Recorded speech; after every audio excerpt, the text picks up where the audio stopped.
10, 9, ignition sequence start. 6.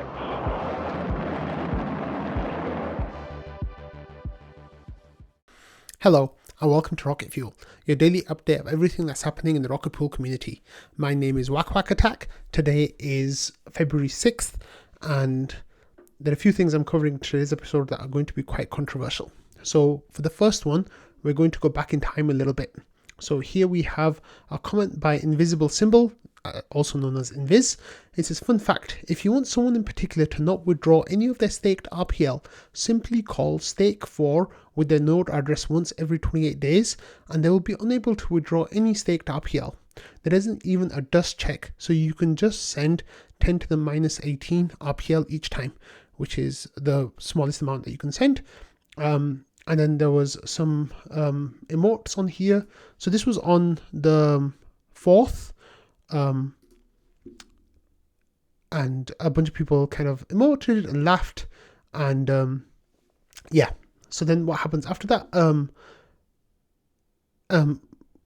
There's like a whole discussion going on, right? But I just want to pick out that one comment. And then what happened is later that night, a few hours later, Invis sent a message saying 3 RPL bounty for someone to write a bot that detects large withdrawals and creates a bundle that front runs the transaction with a stake RPL for the relevant node. So basically what would happen is if you see in the mempool, if you see a transaction that is someone withdrawing a large amount of RPL from their node, you could like run this command,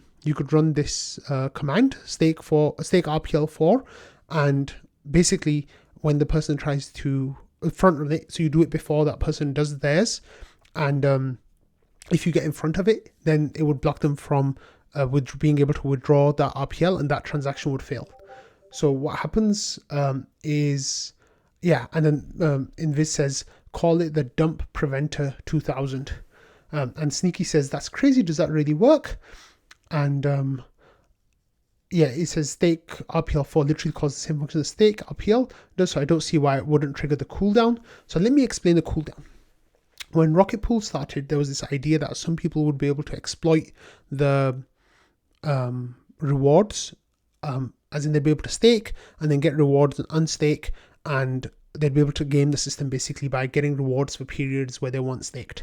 So what happened is this idea of a cooldown period was introduced into the coding, where anytime you staked, you would not be able to take any RPL off your node for 28 days.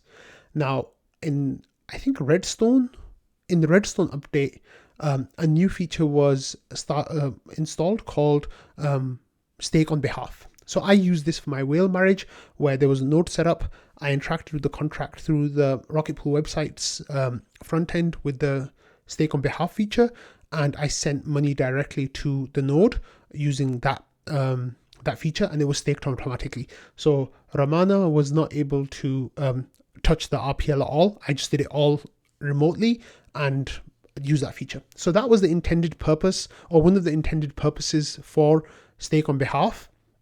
However, what Invis discovered here was that you could do stake on behalf of anyone, and basically without asking them, without telling them, it's permissionless. You can stake directly onto their node, and what happens then is it blocks their node for being able to withdraw RPL for 28 days. So what did Invis do with this information? He shared it in trading, and Fornax said, instead of exploiting it, have you considered reporting it to collect a bounty? That is totally an attack vector, even a cheap one if you want to block just the whales. So Invis says, what exactly is the exploit? Prevention of stake unlock, I guess. I'm pretty sure, not the first one to bring this up, kind of an obvious side effect. And Fornax says you could hold their RPL hostage. Now, how would you hold this RPL hostage? You can basically keep doing this every 27 days. So you up the period again to 28 more days, right? And you can keep doing it perpetually to freeze their accounts on a permanent basis. So Invis says, he shares a screenshot of the Immunify bounty page for Rocket Pool, and there's a high threat Immunify bounty here that says permanent freezing of unclaimed yields. So yeah, you could technically do that, and it would cause that issue. So Jasper at this point says you should probably delete this from the chat, right? And Invis says, nah, there's too many eyes on it already. And A35U says, yeah, you just disclosed the 0 day. And Jasper says one attack vector could be you short RPL, you start FUD that no one can unstake, show proof that said person cannot unstake, RPL price dumps. That sounds super legit, as in you can do that. And Invis says, auditors can't be that stupid, can they? It's like the first thing you notice when you think about how stake for works. And Jasper says the cost of attack is low unless people catch on and bid higher than you, ? But basically, there's 2,000 node operators, and you could lock every single node operator on Rocket Pool for around 1.5 ETH. I think someone was crunching the numbers, because you'd need a trivially small amount of RPL, like even less than 0.01 RPL, because you'd literally be sending 10 to the minus 18 to each person. You need 2,000 of those, so it's 10 to the minus 15 RPL, and you need about 1.5 ETH for gas, and you launch that attack every 27 days, and no one would be able to withdraw any of their staked RPL ever, basically. So that is the worst case scenario of this issue. So then Invis starts thinking about how do you prevent it, right? A35U says, how do you prevent it? Limit only to node withdrawal. And he says the easy way to do it, well, I'm saying that, Invis says whitelist controlled by node address. So whitelist for stake or something like that. So yeah, Maverick says some things are better left unsaid. I recommend no more news like these for the sake of people or industry. And A35U says Marceau will love this. No one can ever withdraw.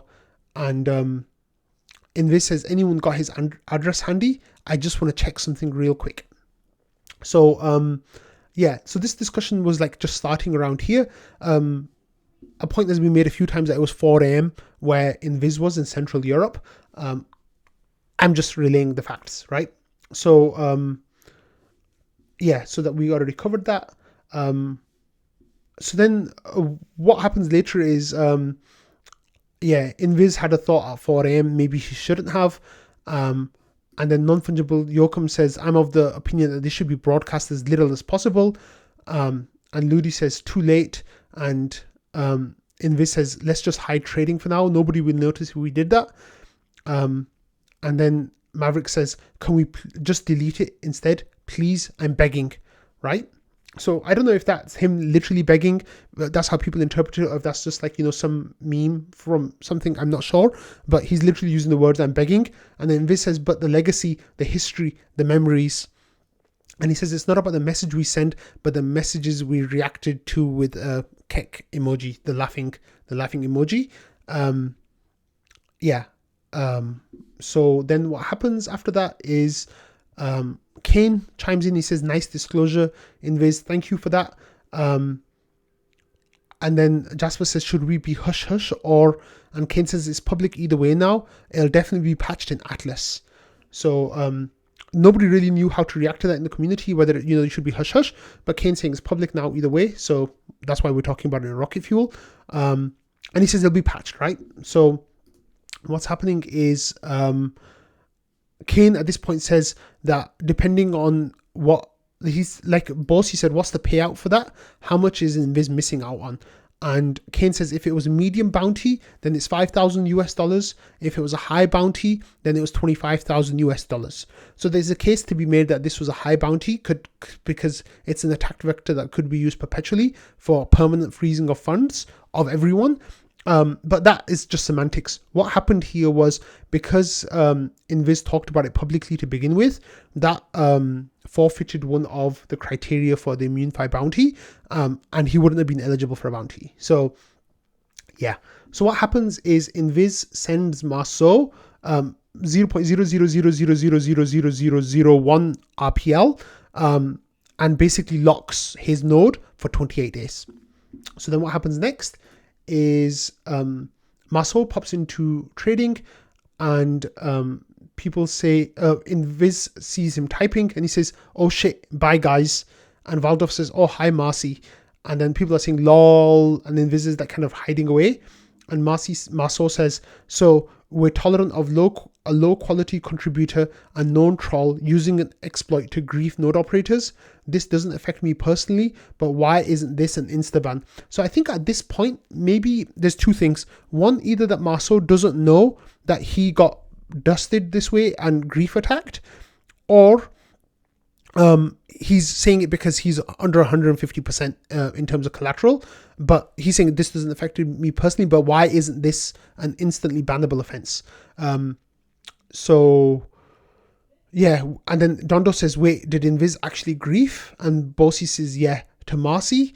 And then yeah, he says, Marceau says, you guys are out of your mind if you think this is acceptable for a protocol to tolerate. And Kane says, I'll present all the information up the chain of command. Now you have to remember this was a weekend night in the in Australia. So all the team was off. It just happened to be that Maverick and Kane were in trading of their own volition at that time. Valdov says, I think a temporary ban is appropriate for actually using it on someone else. Invis says, sure, I agree. What about 7 days? And Marceau says, go fuck yourself. So, yeah. Okay, moving on now. What happened is Kane says it'll be fixed ASAP. If it becomes a problem before then, we can do an ad hoc fix which just removes that function. So what Kane is suggesting here is that if now that the attack vector is public, if someone out there attacks a lot of nodes or the whole protocol, what will the team will be able to do is just remove that from the current version of Redstone, issue a new smart node out there, and get everyone to upgrade to it, and then it won't be an issue anymore because the contracts will be upgraded. I think that is a last resort though, because you really don't want to be messing around with contracts, even with just an ad hoc fix, because I think it was Fornax or someone else who's talking about how those things are kind of dependent on each other, and it would be really bad to do that without an audit, basically. So then a lot of discussion started happening about whether or not Invis was feeling guilty, what he was feeling about what he did, and people were saying that he said nah and didn't apologize and just went to bed because it was really late where he was. It was past 5 a.m. I think at this point. So yeah, he just peaced out basically, and then the next thing we know is people were saying, oh, did he get banned at the moment? Was there a ban? And Valdov says not in server at the moment. And Maverick says it looked like Invis voluntarily left the server. So as he voluntarily left the server, the discussion was raging for hours. There were a whole lot of points made that I don't have the scope to cover here. However, a little while later, Dave made a post in protocol update, and he pinged here. He says, hey everyone, in our constant endeavor to be transparent, today we've seen a report of a new minor griefing exploit. This exploit does not result in any loss of funds in any way, but it can be used to delay a node operator withdrawing excess RPL when they want to by 28 days. And what's not mentioned here that you can keep doing it over and over again to make it forever. Even though our next big release is imminent, we'll be patching this beforehand to prevent any said griefing. We treat any kind of griefing on a near $1 billion protocol with the utmost seriousness. Any kind of response less than that would be a disservice to all the node operators who make Rocket Pool as decentralized and as successful as it has been. The exploit was griefed on mainnet by a user of our Discord. They are aware of our bug bounty program and had the opportunity to submit an issue of a reward of between $5,000 to $25,000 US. They premeditated exploiting this and showed no responsibility for the severity of their actions. We'll be banning the user from our Discord for 1 year as a result, open to appeal should they take responsibility for their actions, apologize to the node operator, and promise to take proper procedures for reporting issues with the protocol in the future. And then Rocket Pool with a heart emoji, and people left emojis on this. So I'm just doing the same. So what happened after that? Dave says, I literally had to put my computer back together to make it. I was in the middle of moving. So then people are talking about this a lot more. There's a whole bunch of nuance that gets talked about. Thomas in this point withdraws 180,000 RPL from his node that was excess above 150%, just in case someone decided to attack his node in the same way with a griefing exploit. In the morning, then Marceau comes into an IMC thread for like doing their multi-sig for members of the IMC, the Incentives Management Committee. He says, IMC, you should remove me from the multi-sig whenever it's convenient. I won't be signing any transactions going forward or otherwise be involved in any way. I would have submitted the transaction myself, but you all should decide how you want to handle the vacancy, 5 out of 8 or 6 out of 8 replacement, etc. And Waldorf says, sorry to hear this. Thank you for your service. And then, they carry on talking. And then Marceau comes into trading. And he says, wow, this thread is a dumpster fire. The simple point that is being lost is that somebody has a pattern of continued harassment and use the protocol exploit to deliberately grief somebody despite warnings from the team. It was targeted, malicious, and retaliatory. Both the harassment and the protocol exploit should be permanent bannable offenses. Simple. There's nothing to say other than that, to be honest. That's number one. Number two, this isn't about me, so any comments about my collateral, whaliness, or how much it does or doesn't impact me, etc., are of course completely missing the point. If you're going to have things like rule number one, then they need to apply to everybody, no exceptions. But Invis has done so much for the community. It was 4M. He didn't know what he was doing. There's no real harm here. He's young, etc., etc. This is also missing the point and painfully idiotic. This doesn't help, but instead tries to excuse and justify toxicity. Be smarter. Number 4. More than anything else, I'm disappointed in the team and the community again. Invis has a long pattern of harassment towards me, going back to April, probably because I banned him. I think he means blocked him. And he didn't like how I voted in governance. I could share a mountain of links to illustrate, but that's kind of hard to search. It's kind of hard to search for banned users in Discord. Yet half of trading is deciding to white knight him.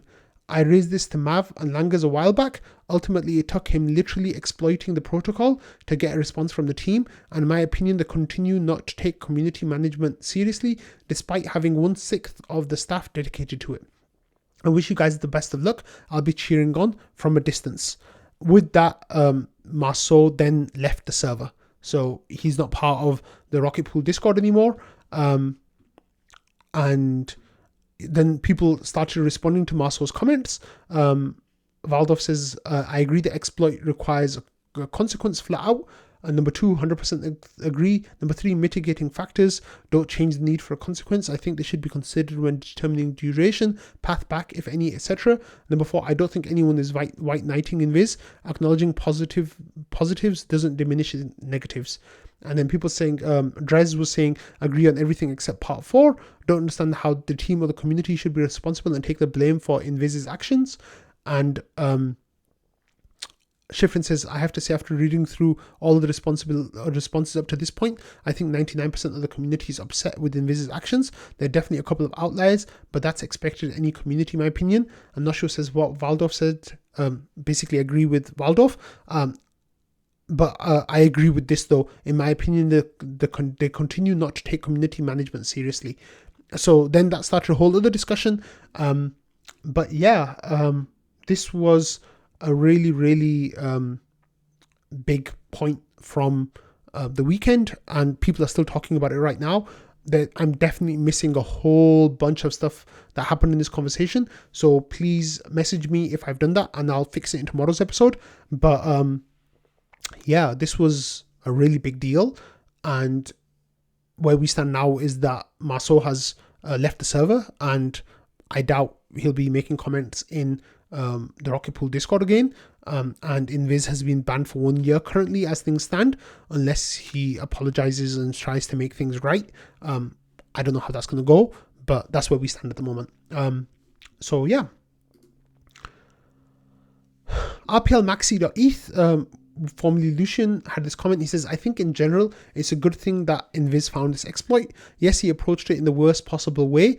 Yes, he didn't stick to bug reporting tool. Yes, he behaved in a very childish manner by griefing Marceau, who does an incredible amount of community work for Rocket Pool and has every right to be absolutely livid about this. On the other hand, Invis himself, despite his constant sarcastic and trolling behavior, demeanor, in my opinion, is a net benefit to this community by creating bots and being involved in the Discord almost 24/7. I think it's a good that the 1-year ban comes with the option of apologizing to Marceau and the team. I sincerely hope Invis will make up his mind and grow from this, because he himself would be missed here were he not to return.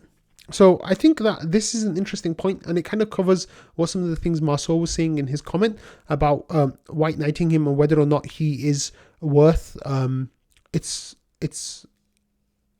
focusing on any of the positives from Invis, what he's done. The main reason what I'm highlighting this comment is for the last line. I sincerely hope Invis will make up his mind and grow from this, because he himself would be missed here were he not to return. So I think that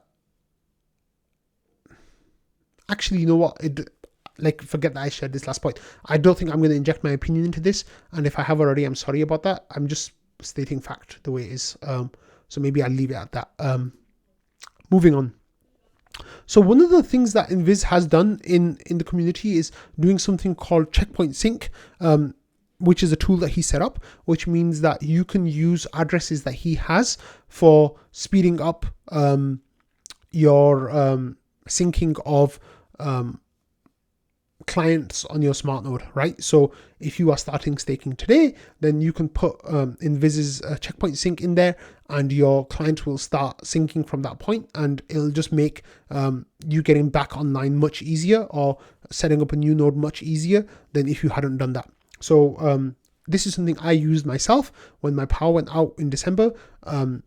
My clients were not synced anymore, so I used Invis's tool to get synced, and a lot of people in the community rely on that for those things. So D2 said, does this mean a community checkpoint sync from Invis is donezo? And Dave says, we'll be making our own quite soon.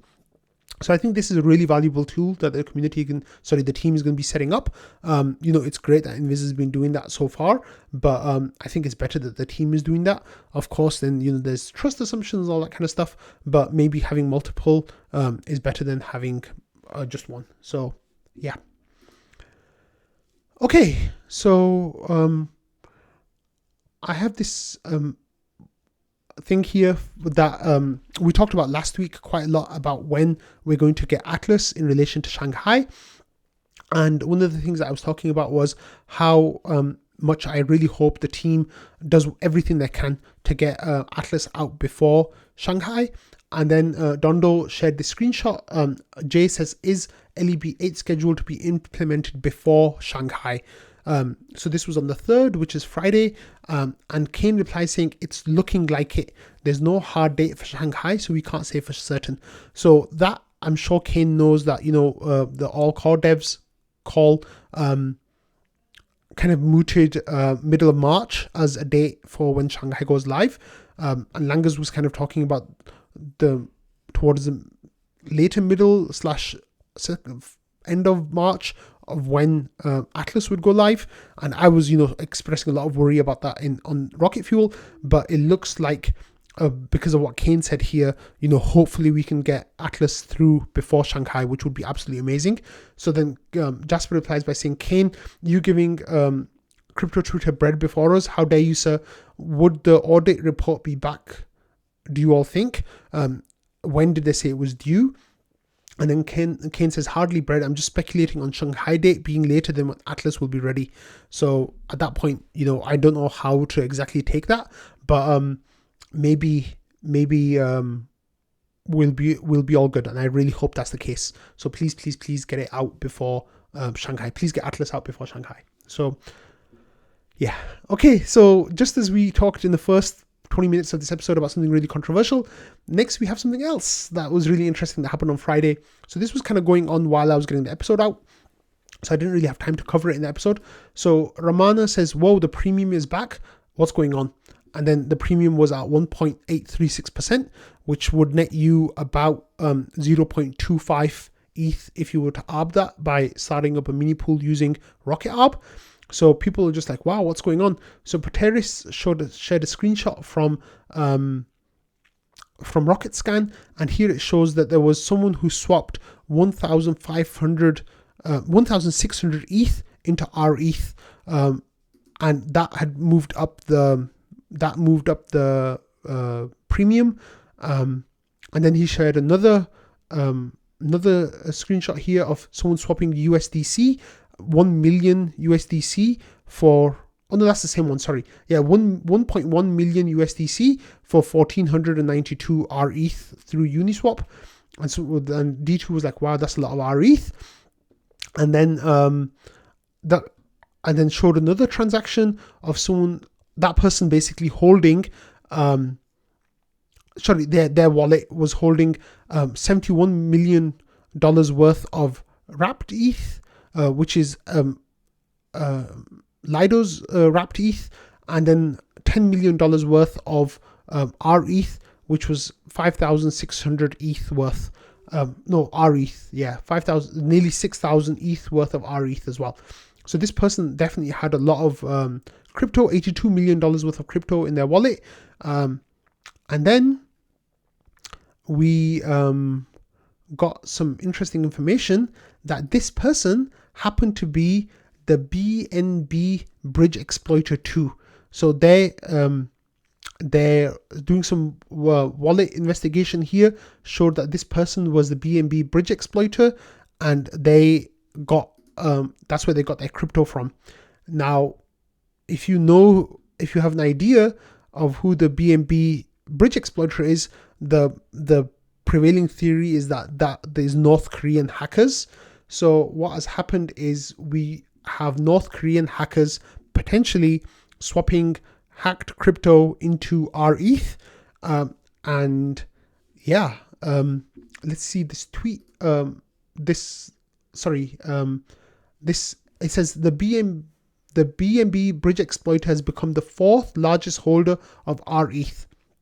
So Grey Wizard said, is this a case for decentralization? I think it means permissionlessness. And Sneaky says, I wonder if the BNB exploiter hangs out in here. We could really be any one of us and no one would know. I think Sneaky's kind of outing himself there. Yeah, and then RPL.eth, which is Edward Wrenchhand, says, it's me, guys. And then they're saying it's Zemo, Doofus. Yeah, so basically what this means is the Rocket Pools, RPL and rETH are both permissionless tokens, just like Ethereum's ETH is a permissionless token. Anyone can hold that token.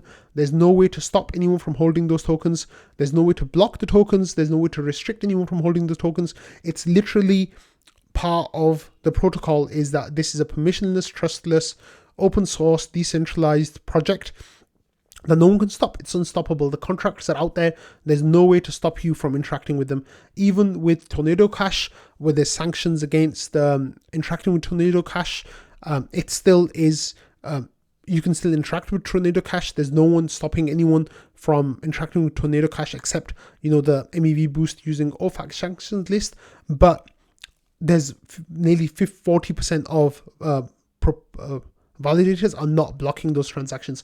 Just like the BNB exploiter was able to swap their stolen crypto using Uniswap, that's the same way anyone can swap in and out of RPL and rETH. It's completely permissionless. It's a feature of the system. So, yeah. And Edward Wrenchhard says, I mean, decentralization is going to attract all manners of individuals. I sincerely hope the ODAO doesn't do something stupid here, trying to blacklist address or anything like that. And yeah, yeah. So then there was a meme, of course. Joe releases this meme in the meme channel, and he says, when your state-sponsored hackers exploit a bridge and buy STETH, and there's a picture of the dictator Kim Jong-un being like kind of upset and grumpy, and then buying rETH, and he's like happy and like kind of like buoyant. So yeah. Anyway, on the surface, right, it looks really like scary, but it's literally part of the whole point of Ethereum that this can happen. So yeah, moving on from that, Hypocrites, had this tweet of the MetaMask interface, and he says Rocket Pool is currently shown on the MetaMask staking page as having a higher rewards than Lido. And then he says that he changed the text from max capacity to max decentralization, but the percentages are the same. And he did that for meme potential on Twitter, potentially the first time we have highest rewards on MetaMask. And yeah, this was really great that this has happened. There is one issue there, that you can't, I don't think you can swap into rETH on MetaMask because the deposit pool is full. So I made a point on Twitter about how, the vote to lift the deposit limit going up is looking like it's going to pass. Going up to 18,000 would be amazing. We'd have a huge runway going into Atlas, and then we can literally, once Atlas goes live, then we can absorb pretty much as much demand as MetaMask will be able to provide. We'll be able to absorb it. So we should never hopefully be at capacity again, or not for a long time anyway. So we really need that to happen as soon as possible. It's going to be so great when that happens. I'm really excited for it. Okay, next we had this comment from Jasper sharing the tweet for the Aave proposal for integrating rETH. So here we have onboard rETH to Aave version 3 Ethereum market, and then there was 4 options. One, pass with without E mode, pass with E mode, abstain from voting, and don't include rETH. So this vote has passed resoundingly without E mode. Now E mode is the guardrails for stopping hyperstaking on Aave, and hyperstaking, of course, is how one of the ways how stETH was able to get so big is because people hyperstaked stETH. So this, without being E mode, would mean that it'll mean that rETH will be able to go through the same thing. So here it says LSDs, liquid staking derivative assets, as strategic assets for Aave, and the launch of version 3 on mainnet, introducing caps and E mode, allows to replicate the stETH success in a risk-averse environment for other LSD assets. So this is going to be absolutely huge for Rocket Pool. Being able to hyperstake will mean that I don't think we're going to be in a position of having a shortage for rETH demand anytime soon, because people will just be able to fold their rETH and increase their risk appetite for outsized rewards. So I think that's going to be really, really big, and I'm really excited to see how that's going to go. Okay, next is something really cool that happened today. Phiz took a screenshot of P. Brody is typing, and then we get P. Brody, who's Paul Brody. He says, thanks, Wo, for the kind words, because Wo was talking about Paul Brody's, he says this was a good one from Conf last May, and JT Nicole comes after him, and because Phiz was talking about Paul Brody being like a really influential figure in the system, and like being a gigabrain basically. So for people who don't know who Paul Brody is a member of the ETH finance community, but so much more than that. Paul Brody is the head of blockchain for Ernst & Young, which is one of the biggest auditing and accounting firms in the world. So he says, I've proven my humanness and I'm here now. So it's really cool that Paul has joined trading. I feel like Paul is just like the latest in the long line of people who are coming and popping in and saying hi, like really important people in the community, like in the Ethereum ecosystem. So what Paul does is working on an enterprise level solution for blockchain, and the project that he's working on is called Nightfall, which is an EVM layer 2 that focuses on enterprise level privacy of transactions, so enterprises can transact on there. And he's thinking like big fish, like car manufacturers and like supply chain stuff and like being from A to Z. And he was on Bankless last week talking about how enterprise is going to revolutionize blockchain. And he was talking about how, this is how we scale to like hundreds of thousands of transactions per second needed on layer 2s, because there's just so much happening that you can track on using blockchain technology. So it was absolutely amazing. Like, it was a great talk. I've been like paying a lot of attention to what Paul's been saying on ETH Finance on his podcasts, and definitely like always listening out to what he's saying.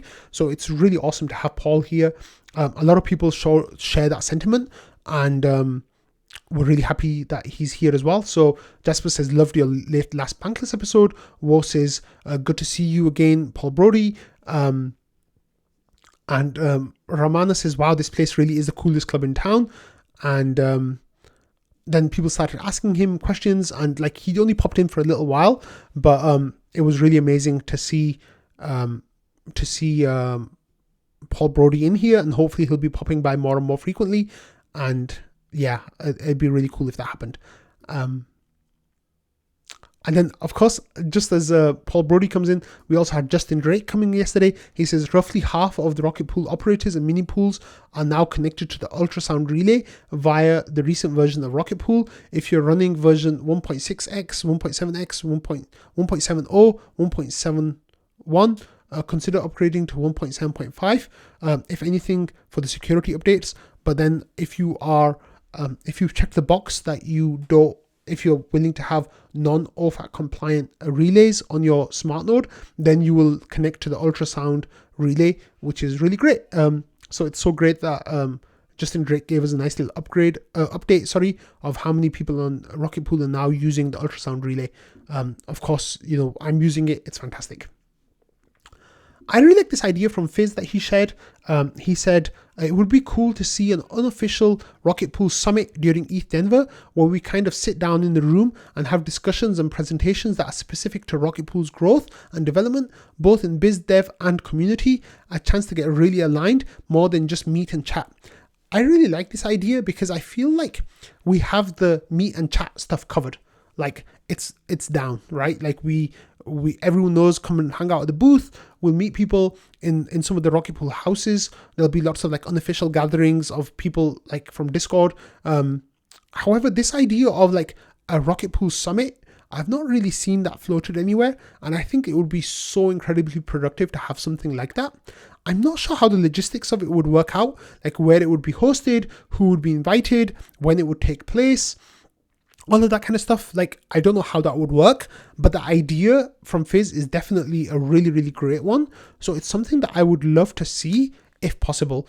I really hope we can make it work, and we could definitely invite people, from the Ethereum ecosystem and other protocols and projects that we want to align with, like Eigenlayer and like Miso Finance and like all of these other people, and Aave and Maker and all of these people. We can get them all to come along, and like, I think it'd just be like a mini Rocket Pool conference, which would be so awesome. But I don't know how it would work. So I wanted to give this a boost because I don't think enough people saw it. And if we can make it happen, that would be absolutely amazing. So yeah, let's make it happen. Okay, so Data Always is a really, really smart person on Twitter who shares fantastic ideas using data. And this time they talked about how the idea around withdrawals is kind of wrong. This is diving into the 0x01 validator set to model partial withdrawals and remind you that almost every threader is always wrong. So what they're saying, he says, the TLDR is that Lido were basically the only ones to adopt the standard en masse, meaning that they're going to clog the partial queue. Okay, it's not exactly a queue, and decrease withdrawal pressure from people that actually want to sell.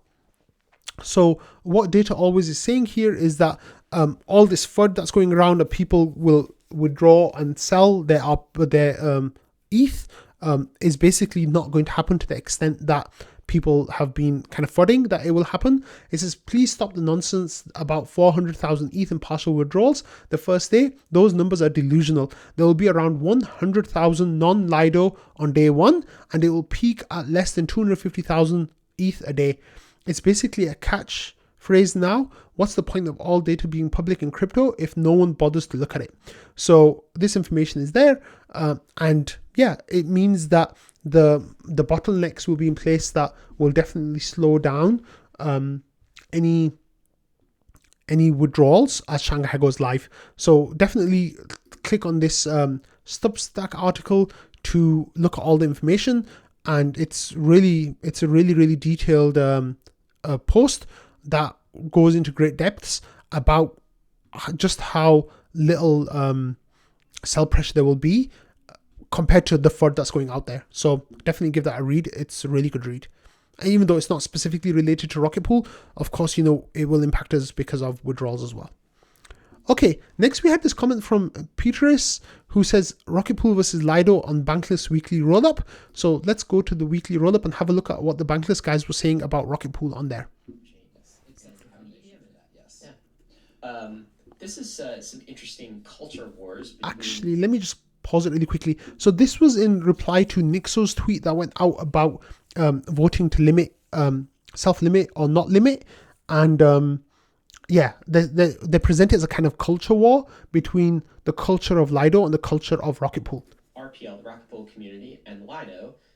This is the tweet from Nixo saying, absolutely wild how different two protocol votes can look when one community is active, invested in long-term health of the chain, and the other is there for dominance and short-term gains. Well, that might be a Rocket Pool-sided tweet there. Yeah. But what is actually happening? What is the neutral way to interpret what's happened? Some on-chain vote, what were they voting about? Yeah, so Lido voted as to whether or not they should self-limit. And what this means is that if you are above a certain threshold of the percentage of Ethereum stake, that threshold being 33%, you have more powers than you would have if you had less than 33%. And so things are more decentralized if something like Lido were to have 33% of all Ethereum stake. So Lido, once upon a time, voted, do we self-limit ourselves to preserve the credible neutrality of Ethereum? And 99.8% of Lido voters said, no, don't self-limit. That was back in June, by the way. This was a long time ago, yes. But what's news is that Rocket Pool just did the vote for the same vote, saying, should Rocket Pool self-limit ourselves and not go above that 33% threshold? And 100% of Rocket Pool votes said yes. And so this is just the difference of culture here. And so the Anthony Cesano take is that it shouldn't need to be said, but that Lido is a for-profit company while Rocket Pool is a protocol that attempts to establish credible neutrality. So, culture wars. Here we go. Yeah, culture wars. I mean, both approaches will be tried, certainly. What is the it's also worth noting, and just to check our biases here, Ryan and I and Bankless are a part of the ODAO for Rocket Pool, so we do own a supply of Rocket Pool. We do own a supply of RPL. We also stake with Rocket Pool, so we have exposure to the Rocket Pool side of things. The reason why we do that is because Rocket Pool tends to be more aligned with Ethereum, so Bankless tends to be more aligned with Rocket Pool. I think that's a fair take. Is that a fair take? That's a fair take, but we also have some Lido tokens too, David, and Lido has been a sponsor in the past. Yeah. I did not know that. The more you know. I did not know that we owned Lido tokens. Okay, so I think went way over like fair use policy there. Sorry, but I think it was a really interesting discussion that David and Ryan had about the kind of culture. What was really telling was David's comments at the end about how Rocket Pool is aligned with Ethereum and Bankless is aligned with Ethereum. Therefore, Bankless is aligned with Rocket Pool. I really like that point. I think that idea is kind of becoming more and more common in the Ethereum ecosystem and the Ethereum's like staking space as a whole. And I'm so excited to see this play out when it comes to Shanghai and Atlas and just the amazing stuff that's going to happen in the aftermath of that. So yeah, I'm really excited to see what's going to happen there. Right, next thing is something we covered on Friday about Thomas's nodes going down, and he says, and so I'm just going to give you a little bit of an update of what's going on with that. Thomas says, hey guys, sorry again about the downtime. I know it reflects badly on all of us, right, as we're trying to drive up adoption. For context, my current setup is a single node running with 2 standard ISPs and an LTE backup. I also have a 10-hour battery pack for power outages. The ice storm hit and knocked out my power. First ISP in one go. Second ISP went down about a day later. At some point, the batteries died, and it took the LTE connection around 10 hours to resync geth. I've been running these batteries back and forth several times a day just to keep the node online, and there's no power almost 3 days later. I avoided using anything cloud-based, even as a backup, because I figured disasters are when decentralization matters most. Going to work on adding Starlink and a generator into the mix going forward, as well as an off-site backup node that will be synced and ready to go for emergencies. He says, by the way, the off-site backup node is going to be the secret mountain node I tweeted about a while ago. I haven't been using it as my primary due to reliability concerns with the PTP wireless links. So I think that's so cool. So what happened was Marceau had made a tweet. He says, Rocket Pool really needs performance guardrails with penalties to protect our ETH holders. Having the immense responsibility of staking other people's ETH should mean carrying the majority penalty 100% for downtime. Sorry for the downtime, Thomas. And then he says, an example to illustrate the point. At 16 ETH, a node operator incurs 50% of the offline penalty, despite being more than 50% responsible for it. At LEB 8s, that penalty goes down to 25%. At LEB 4s, that penalty is 12.5%. Penalty goes down, rewards go up. This doesn't reconcile. So Thomas responds to this by, Bossy shares this tweet, and then Thomas responds by saying that, let me see where. Yeah, and Marceau comes into trading and says, this was before the drama from this weekend. He says, genuine suggestion, scale the penalty with protocol ETH. It's not reasonable that we're letting node operators take more ETH, but not an additional responsibility vis-a-vis offline penalties. And then referring to his tweet. And then Thomas popped by, and what did he say? Oh, sorry, hold on. Where's Thomas's comment?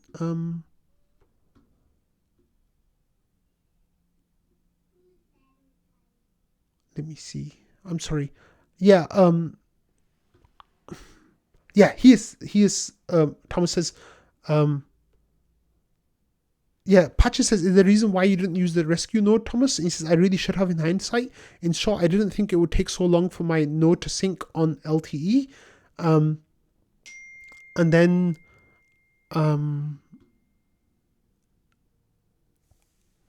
Ludi said, those Starlink specs are sufficient for a node. I assume the data cap. And he says it's deprioritized after 1 terabyte a month for residential and throttled for business. At least that's their current policy, but it seems like it could change on the whim. I'm going to be pushing the limit on residential to see how bad it gets. Currently, my node has been using 10 to 20 terabytes per month. And then, let me see that comment. I'm sorry. Basically, Thomas kind of agreed with Marceau, saying that the node operator should be punished more. And I think he made a comment about how he's willing to give back some ETH to our ETH holders just to kind of make up for the fact that he was down for so long. Okay, next we had this idea that was floating around about how we should have, well, actually I think it was Patricio who came into trading and said that, we should have Poaps for each of the votes that we have on Snapshot. And, there's an integration built directly into it that if you vote, you get a Poap. And why haven't we done that? So we kind of started talking about it as a community. And then amazing Shifrin, made a couple of templates of what it might look like. The title of the RPIP goes here, and then the RPIP number and the date of the vote, and the sign saying I voted. And they gave 2 designs. One is orange and white, and the other one is orange and black. And people were really happy. And Valdov said, let's ask and make a poll. So Shifrin made a poll saying, should we have one with a orange border, the black border, or neither of them? And 11 people said orange border, 46 people, including myself, said black border, and then 0 people said neither of them. So it looks like, hopefully the community, we all can get our act together and really add this as votes on the snapshot votes we've already had. It would be absolutely amazing. Maybe we can go back in time as well and do it for all the retroactive votes that are already finished. Okay. Next, we have this comment from Ramana, who's saying, does anyone understand the EVM especially well? Like to the point where it you'd find it fun to help me building a formal model of it. So this is just a call to anyone who wants to reach out to Ramana about that help with that. So if you can help Ramana, go ahead, help Ramana, please. Okay, and next we have Dybsy Day. So Dybsy changed his server status to his name Dybsy and then a 40 next to it because it was his birthday. So people started saying happy birthday to Dybsy and that that his 40th birthday. And then what happened is people started sending Dybsy some RPL for his birthday, 0.69 RPL, just as a way of saying to say happy birthday. So everyone was kind of reaching out, being really kind, and Dybsy was really touched, saying you guys, and with a heart, which was really sweet. And people then, and then what ended up happening as well is on his node he got a proposal on his birthday, which was really great. I think it was his first proposal, which was on his docs node, Dybsy node.eth. So yeah, he got a proposal on his birthday, and it was his first proposal as well. So I think that's really cool. So I wanted to take this opportunity to wish Dybsy a happy birthday, and yeah, and other people in the community as well. If it's your birthday, say hi, and I will also give you a shout out for your birthday. So yeah, congrats to Dybsy for that. And yeah, it's been a really controversial start to the week. This episode has gone really long, but hopefully, we as a community can kind of heal and get through this time. And yeah, I don't know what to say, but I hope you all have a lovely week. And I just want to give a huge shout out to all the amazing people who helped me source this episode through Rocket Fuel submissions. Remember, at the end of this month, they'll be getting Poaps. The top 20 will be getting a special Poap to say like top contributor, and then everyone else who's contributed will get a separate Poap. And there'll be 2 raffles, one for the top Poap contributors, and one for everyone else who's contributed. So yeah, I'm really excited about that. But please submit. If you don't know how to submit, just pop a message in trading and someone will tell you what to do. But yeah, thank you for everyone. Thank you everything. And I'll see you all tomorrow. Bye.